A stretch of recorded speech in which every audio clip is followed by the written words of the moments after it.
శ్రీవాణి టికెట్ల అమ్మకాలపై భూమన కరుణాకర్ రెడ్డి సంచలన ఆరోపణలు చేశారు. శ్రీవాణి టికెట్లు దళారుల చేతుల్లోకి వెళ్తున్నాయని, వాటిని వాళ్ళు 15,000 రూపాయలకు అమ్ముతున్నారని అన్నారు. దీని వెనుక టీటీడీ చైర్మన్తో పాటు స్థానికంగా ఉండే ఒక సభ్యుడి హస్తం ఉందని విమర్శించారు. ఇక భూమన కామెంట్స్కి కౌంటర్ ఇచ్చిన టీటీడీ బోర్డు సభ్యుడు భానుప్రకాష్ రెడ్డి ఇవన్నిటికీ ఆధారాలుంటే బయట పెట్టాలంటూ సవాల్ చేశారు. ఈ రోజున శ్రీవాణి టికెట్లు ఆన్లైన్ ద్వారా 800 ఇస్తున్నారు.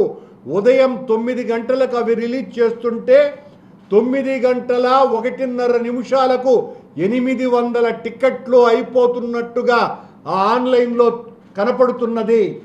ఆశ్చర్యంగా కొద్దిమంది ట్రావెల్ ఏజెంట్లు, దళారులు, బ్రోకర్లు, డాఫర్లు ఆ శ్రీవాణి టికెట్లను 15,000 రూపాయలకు అమ్ముతున్నారు. ఈ రోజున విజిలెన్స్ వాళ్లే పొరపాటున చెన్నైలో ఉన్నటువంటి పద్మావతి ట్రావెల్ ఏజెంట్స్ వాళ్ళు టికెట్లు అమ్ముతున్న విషయాన్ని పట్టుకున్నామని ప్రకటించటం కూడా జరిగింది. కొండ మీద కొండ కింద ఇంకా 7-8 మంది ఇలాంటి బ్రోకర్లు, దళారీలు 15,000 రూపాయలకు టికెట్లను అమ్ముతున్నారు.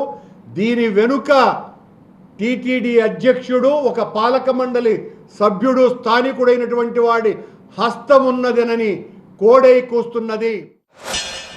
భూమన కరుణాకర్ రెడ్డి గారు మాట్లాడుతూ శ్రీవాణి టికెట్లో అవినీతి అక్రమాలు జరుగుతున్నాయి, దాన్ని ఇప్పుడున్నట్టు ప్రభుత్వం ఆలయ నిర్మాణాల పేరుతో దోచుకుంటుందని చెప్పి ఒక అసత్యపు అబద్ధపు ప్రచారాన్ని లేవనెత్తారు.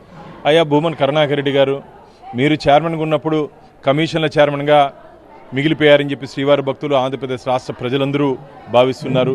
అసలు తిరుమల తిరుపతి దేవస్థానాల నిధుల్ని దాచుకునింది మీ ప్రభుత్వం. అసలు దళారీ వ్యవస్థని పెంచి పోషించిందే వైసీపీ పార్టీ కదా, వైసీపీ నాయకులు కదా, మీరు కదా. ఈరోజు నేను అడుగుతున్న కరుణాకర్ రెడ్డి గారిని, మీరు కానీ సుబ్బారెడ్డి గారు ఉన్నప్పుడు ఎన్ని వేల టికెట్లు రోజు ఇచ్చేవాళ్ళు, ఈ రోజుకి ఎన్ని వేల టికెట్లు ఇచ్చేవాళ్ళు. ఈరోజు మా ధర్మకర్తల మండలి అధ్యక్షులు కానీ మేము కానీ అసలు 100 కూడా ఇవ్వట్లేదు. మా చైర్మన్ గారు 100 కూడా ఇవ్వట్లేదు. మీరు వేలల్లో ఇచ్చేసి ఆ రోజు దాన్ని కోట్ల రూపాయల చేతులు మారాయని చెప్పి అందరికీ తెలుస్తుంది, లోక సత్యం అది. ఈరోజు మీరు మాట్లాడేది టికెట్ల గురించి, సేవల గురించి.